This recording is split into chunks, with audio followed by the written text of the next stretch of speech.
Hello, Hack the Capital, and welcome to the keynote with Representative Lou Correa from California. I apologize that this is being done this way because if you did not read the joint advisory on 1 April, one of us succumbed to COVID over IP. And so to keep Lou safe, we're doing this over Zoom. Welcome. Thank you very much, Bryson, and thank you and the rest of the folks that are listening to this for all the good work you're doing. I'm Congressman Lou Correa, and I know very little about what you're all are very knowledgeable on, which is all this internet stuff, this programming, this cyber stuff. We need to get up to speed, and that's why I'm here to learn from you. I think you're being too humble, Lou. You have certainly done a lot personally in this space, and we all appreciate it. So starting it off, let's start with the bad news. So what's concerning you about critical infrastructure? Well, let's start out with the good news. Let's start with Lou's wish list. I wish for world peace. I'm a kid who grew up in the 60s. I love flowers. I love peace signs. But as all of you know, this world is very challenged right now. This war in Central Europe has me very concerned, and it should concern all of us.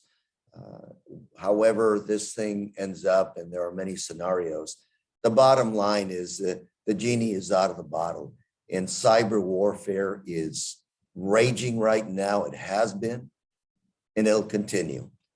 I'm a member of Homeland Security, and a number of years ago, I asked a question of the committee chair, then controlled by a Republican chair.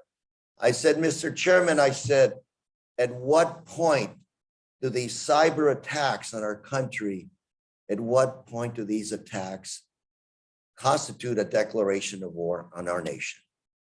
I've asked that question many times, and the answer, nobody wants to answer because we all know that the answer is just too hard to accept. So we're going to have a Cold War when it comes to cyber.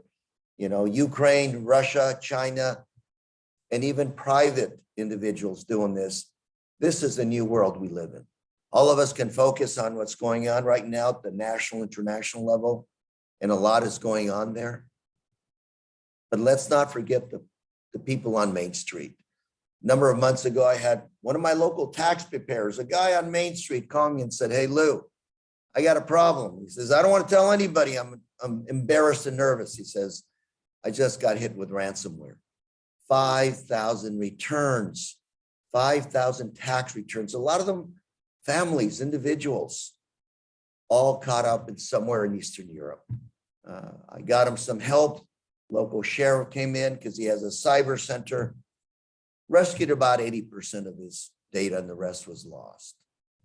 Cyber is the new way of living. We have to get used to it. We have to learn how to live with it. And more importantly, we have to be better than they are. You ask what the problems are. My wish list is we get on it. The strongest chain is only as strong as the weakest link. So what progress do you think we've made in the last few years compared to the way it used to be?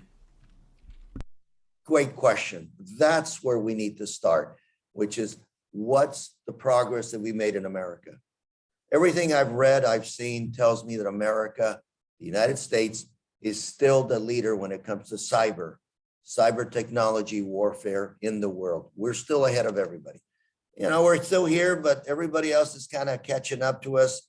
Russia, of course, is right there. China, some of the others. But what we need to do is make sure that that delta, the difference between us and them in terms of know-how, technology, being savvy, again, we stretch it higher and higher so we get ahead of everybody again. And what we need to do is to invest.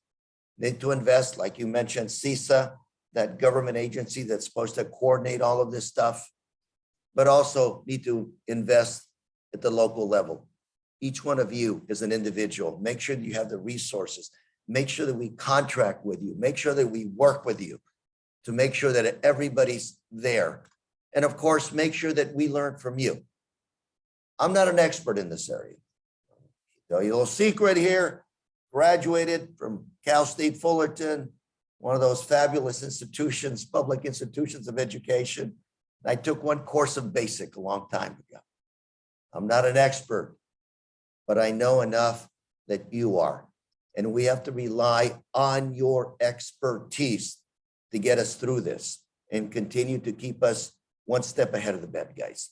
So what is it we need to do? We need to turn to you. We need to listen very carefully, not to us in this echo chamber called Congress, but listen to you, the experts. And that's where it's on you. You got to get on us. It's on you to get our attention, to get us to focus. Because if there's one thing that I've learned being here in Congress, is that we manage crisis, crisis, crisis. Ukraine war. Yesterday it was Afghanistan. Day before it was something else. Remember Afghanistan? Yeah, that was like last year. And God knows what else is going to hit us in 6 months. You need to help us to stay focused on the mission. The mission, cyber, to win this war. What keeps you up at night? What do you worry the most about in this space?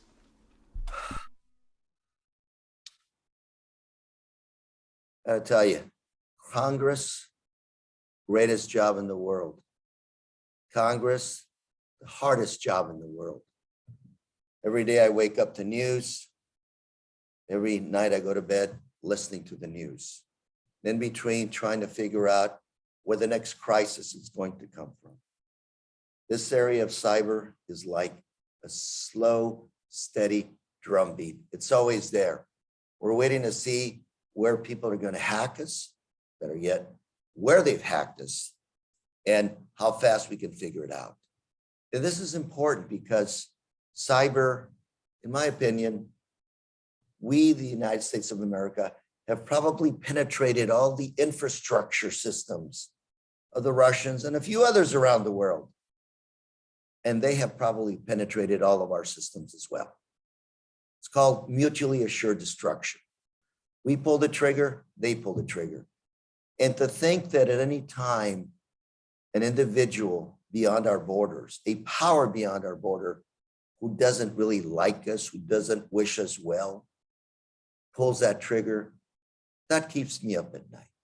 Our water system, our electricity system, our hospitals, our infrastructure, our hospitals, doctors, families, our financial system.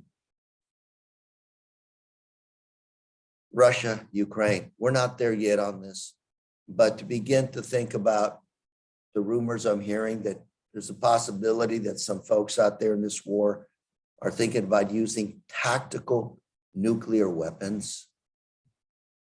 That tells me the next step when it comes to cyber is right behind or right before. That's what keeps me up. My job in Congress, a lot of jobs, but simply stated, I inherited a great nation. I inherited a nation that was built by the greatest generation. That generation that went out and fought World War II, came back and built this country.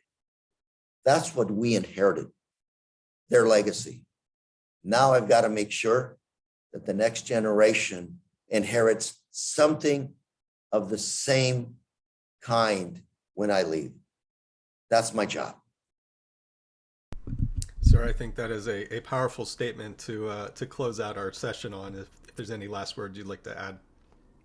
Again, I'm going to remind all of you, it's on you. Remind us, get us to the table. Let's make sure that your message is listened to loud and clear. We don't want to wake up tomorrow and say, I told you it was going to happen. We saw it happening. We detected it, but you wouldn't listen. It's not good enough. You have to make us listen. That means you got to be active, you got to be honest, and you got to keep us on message. You have to keep us on the mission. Thank you very much. Lou, thank you for your time today. Thank you for your support, and we look forward to continuing to work with you in the future. Let's keep busy. Thank you very much.